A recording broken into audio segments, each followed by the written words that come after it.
ஒரு நிமிஷம் கண்ண மூடுங்க. சென்னை மாதிரி ஒரு பெரிய சிட்டி. அந்த பிஸியான ரோட்ல ஹாரன் சத்தம் எதுவுமே இல்ல. காளைகளோட சவுண்ட் கேக்குது. இது கனவா? Let's come to the reality. இன்னைக்கு ஜல்லிக்கட்டு கிராமங்கள்ல மட்டும் தான் நடக்குது. ஆனா சிட்டில வளர்ற நம்ம குழந்தைங்களுக்கு ஜல்லிக்கட்டு பத்தி எவ்வளவு தெரியும்? மொபைல், வீடியோ கேம், ரீல்ஸ் இதுக்குள்ள வளர்ற நம்ம குழந்தைங்க, நம்ம கல்ச்சர ரியலைஸ் பண்ண வேணாமா?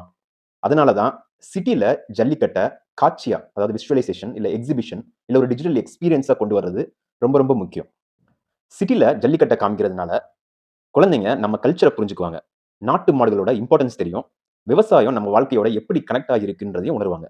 ஜல்லிக்கட்டு வயலன்ஸ் இல்ல, டிசிப்ளின், கரேஜ், ரெஸ்பெக்ட் என்றதையும் கத்துக்குவாங்க.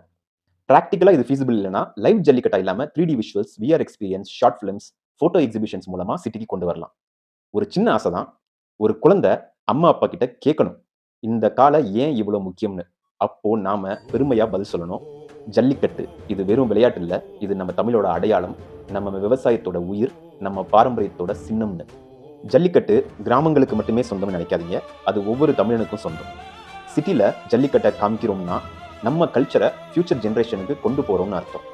தமிழ் வாழ்க! தமிழர் பண்பாடு வாழ்க!